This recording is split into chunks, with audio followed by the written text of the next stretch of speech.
Hello students, now we will see promoting good health, specific health behaviors, alcohol abuse, obesity and weight control and exercise. So in this chapter, we will see in detail about alcohol abuse and obesity. Let us now first see what health is. Health is the level of functional or metabolic efficiency of a living organism. In humans, it is the general condition of a person's mind and body, usually meaning to be free from illness, injury or pain. The World Health Organization defined health in its broadest sense in 1946 as a state of complete physical, mental and social well-being and not merely the absence of disease or infirmity. And to maintain the state defined by WHO, one has to take care of their health by following a proper diet and exercise plan as well as avoiding overconsumption of anything that might create health problems. Alcohol abuse. Alcohol has been widely consumed since prehistoric times as a component of the standard diet, for hygiene or medical reasons, for its relaxant and euphoric effects, for recreational and social purposes and so on. The negative consequences of alcohol use, in particular with respect to alcohol abuse and dependence, have been for as long as alcohol has been used in human societies. The framework within which alcohol abuse and dependence has been understood has changed, however, as conceptions of addiction has changed. For example, from moral models to disease models. Moral models gave rise to the temperance movement in the 18th and 19th century, which encouraged total abstinence from alcohol. This in turn led to prohibition in the USA in the early 20th century, which made the sale of alcohol illegal, though this period was short-lived. Now alcohol is generally widely available in developed countries except in those which prohibit it for religious reasons, such as Islamic countries, but its sale is restricted. And alcoholism is influenced by genetic, psychological, social and environmental factors that have an impact on how it affects the body and behavior. The process of becoming addicted to alcohol occurs gradually. Although some people have an abnormal response to alcohol from the time they start drinking, over time drinking too much may change the normal balance of chemicals and nerve tracts in the brain associated with the experience of pleasure, judgment and the ability to exercise control over behavior. This may indeed result in craving for alcohol to restore good feelings or remove negative ones.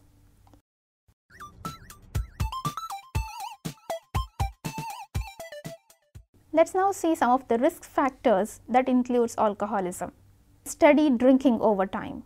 Drinking too much on a regular basis for an extended period of time can produce a physical dependence on alcohol, and the age of the person also matters in the risk factor. People who begin drinking at an early age are at a higher risk of problem drinking.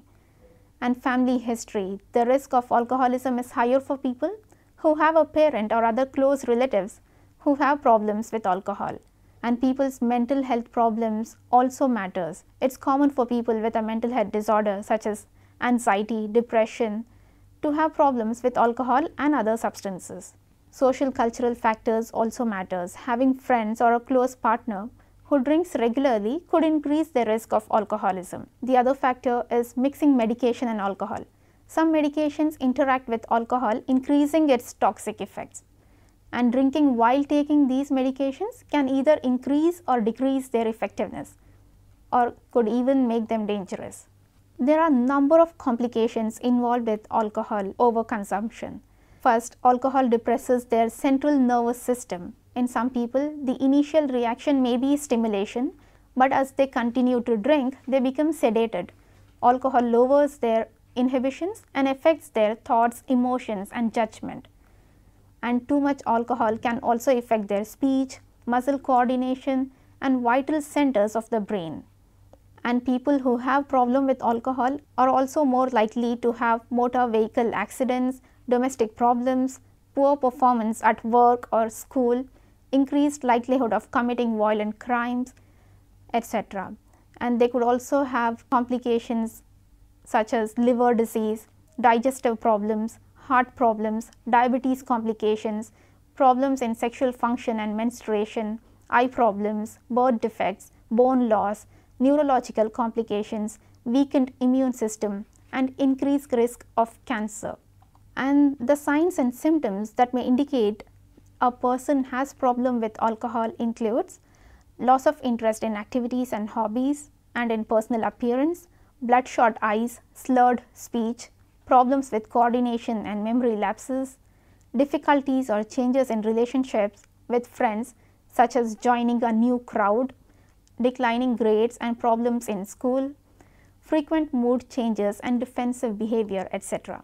Diagnostic criteria given by DSM-4 for alcohol abuse are as follows: a maladaptive pattern of drinking leading to clinically significant impairment or distress as manifested by at least one of the following occurring within a 12-month period: recurrent use of alcohol resulting in a failure to fulfill major role obligations at work, school or at home, or recurrent alcohol use in situations in which it is physically hazardous, example, driving an automobile or operating a machine when impaired by alcohol use, or recurrent alcohol related legal problems, for example, arrests for alcohol related disorderly conduct, and continued alcohol use despite having persistent or recurrent social or interpersonal problems caused or exacerbated by the effects of alcohol, for instance, arguments with spouse about consequences of intoxication.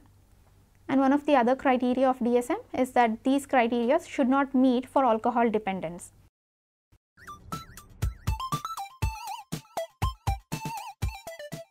Having now seen the complications, the risk factors involved in alcohol and how it could be assessed and diagnosed, let us now see some of the treatments and drugs that we could use with alcoholics.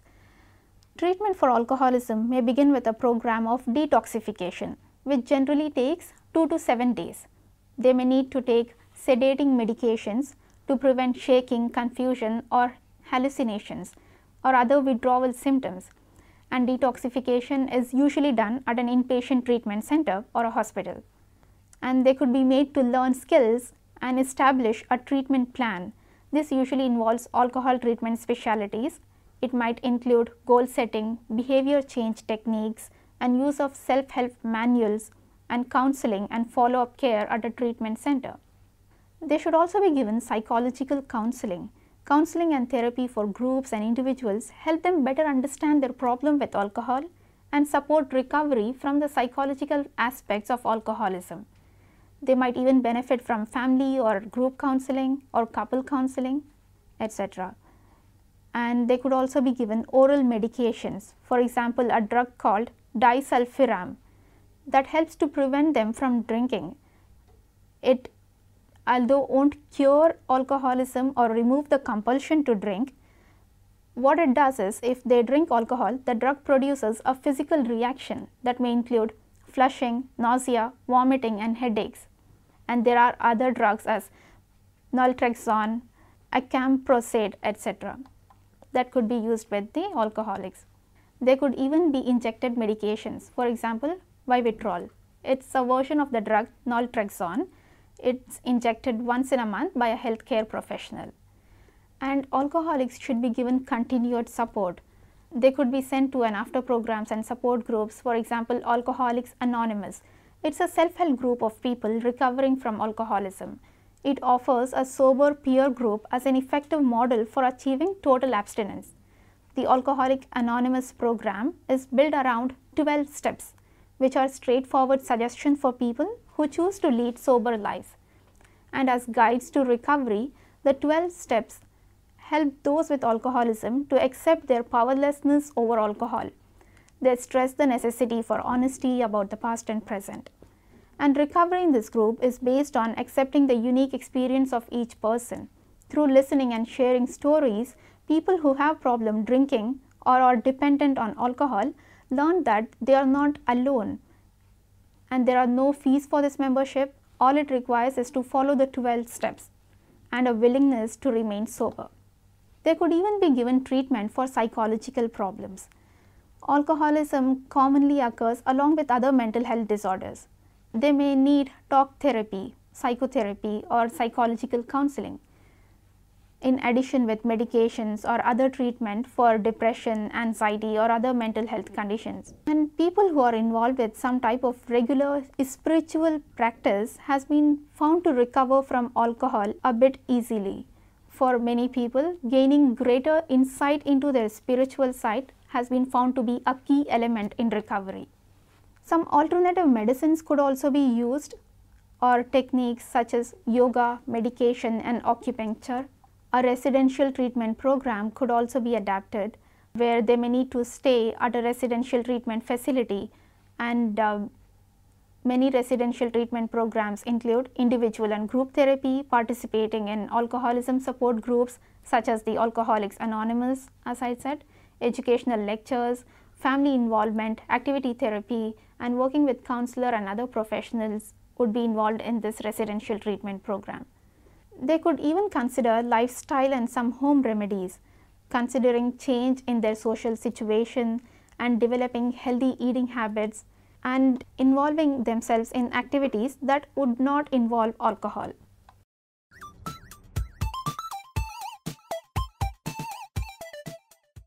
Now let us move on to see obesity and weight control and exercise. Obesity is defined as having an excessive amount of body fat, and obesity is diagnosed when an individual's body mass index is 30 or higher, and body mass index is calculated by dividing their weight in kilograms by their height in meters squared. In 2008, 35% of adults aged 20 plus have been found to be overweight. It involved 34% men and 35% women. The worldwide prevalence of obesity has nearly doubled between 1980 and 2008.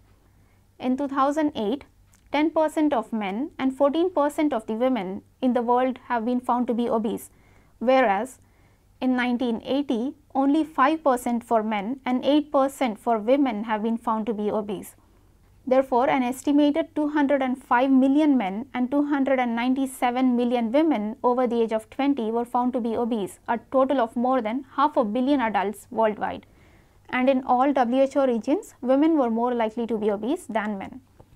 Although there are genetic and hormonal influences on body weight, obesity occurs when people take in more calories than they burn through exercise and normal daily activities. Body stores these calories as fat. And there are various complications that are associated with obesity. It could give rise to serious health problems including high cholesterol and triglycerides, type 2 diabetes, high blood pressure, or a metabolic syndrome which involves a combination of high blood sugar, high blood pressure, high triglycerides and high cholesterol. They might even have problems such as heart disease, stroke, cancer, sleep apnea, depression, gallbladder disease, gynecologic problems, or problems with sexual behavior, osteoarthritis, or skin problems. And when people are obese, their overall quality of life also goes down. They may not be able to do things they would normally enjoy as easily as they would like. They may have trouble participating in family activities, and they might avoid public places because they might even encounter some discrimination. If a doctor believes that a person is overweight or obese, he or she will typically review their health history in detail, perform a physical exam, and recommend some tests. Taking their health history, the doctor may review their weight history, weight loss efforts, exercise habits, eating patterns, what other conditions they've had, medications, stress levels, etc. They could be checked for other health problems. And doctor would also calculate their BMI, measure their waist circumference, and perform a general physical exam which should measure their height, check vital signs such as heart rate, blood pressure and temperature, listening to their heart and lungs, and examining their abdomen, etc.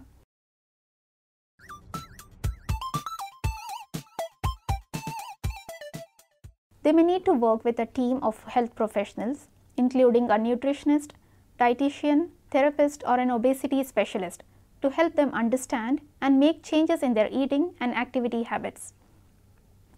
They can start feeling better and seeing improvements in their health by just introducing better eating and activity habits.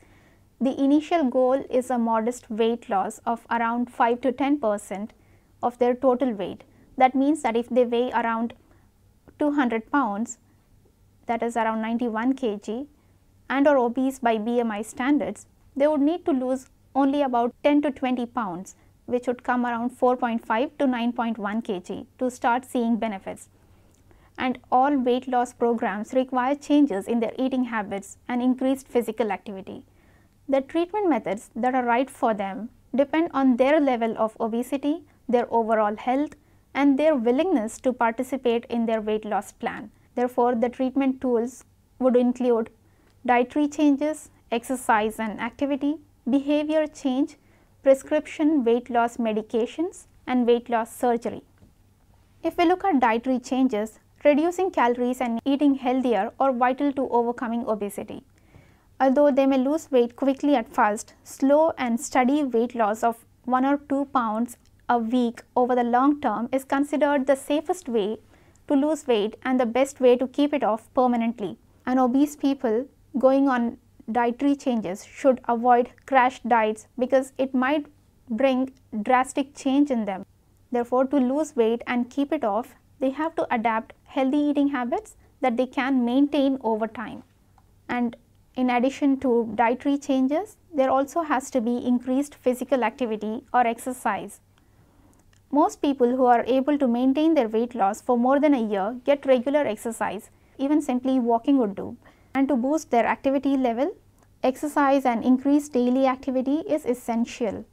American College of Sports Medicine recommends that people who are overweight or obese get at least 150 minutes a week of moderate intensity physical activity to prevent further weight gain or to lose a modest amount of weight.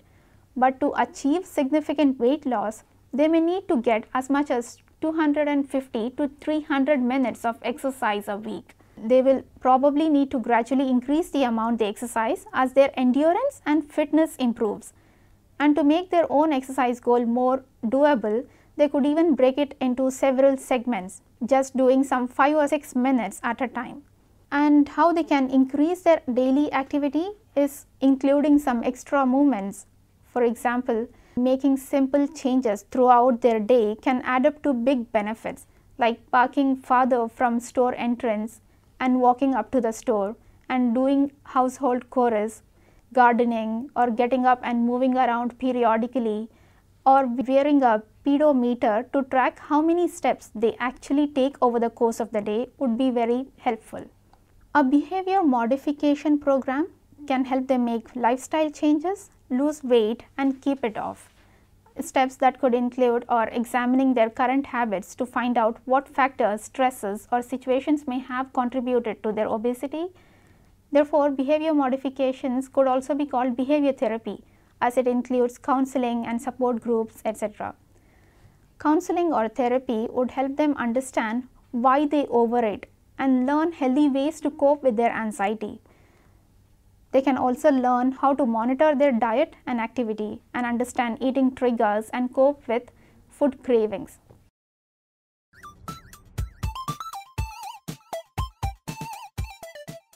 Let us now see some of the prescription weight loss medication.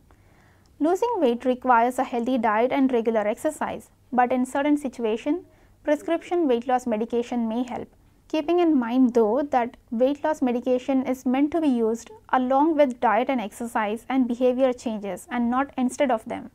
If they don't make these other changes in their life, medication is unlikely to work. Doctors may recommend weight loss medication if other methods of weight loss haven't worked for them, or if they meet one of the following criteria. One is that if the other methods of weight loss haven't worked for them, or if they have a body mass index that is 30 or greater, or that if they have a body mass index which is greater than 27 and they also have medical complications of obesity such as diabetes, high blood pressure, or sleep apnea. Some of the weight loss medications that doctors prescribe are Orlistat. That's a weight loss medication which has been approved by the Food and Drug Administration (FDA) for long-term use in adults and children around 12 and older. What this medication does is it blocks the digestion and absorption of fat in their stomach and intestines. and unabsorbed fat is eliminated in the stool.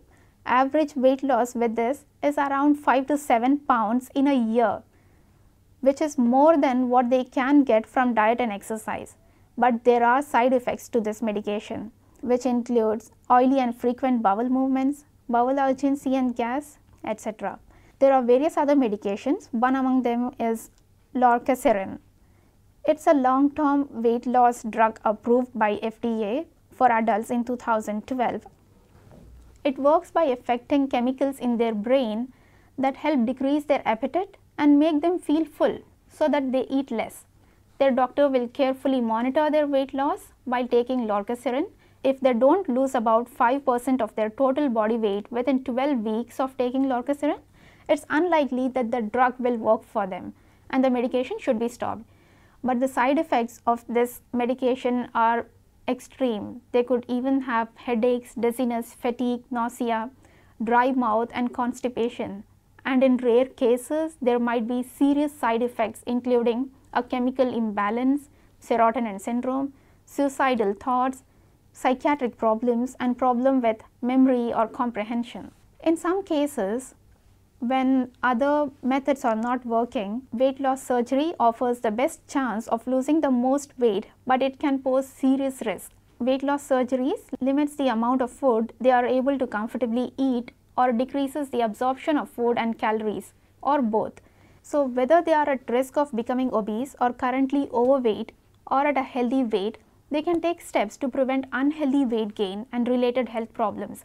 And not surprisingly, the steps to prevent weight gain are the same as the steps to lose weight, that is daily exercise and a healthy diet and a long-term commitment to watch what they eat and drink. And people who go through treatment for obesity, they need to prevent weight regain, and the best way to do this is regular physical activity and keeping track of their physical activity that would help them stay motivated and on course. So following all these preventive measures, they would avoid weight regain, and people who are at risk of becoming obese could prevent the complications involved with obesity. So in this chapter, we have seen in detail alcohol abuse and obesity and weight control. I think I've covered all the important points related to it. Thank you.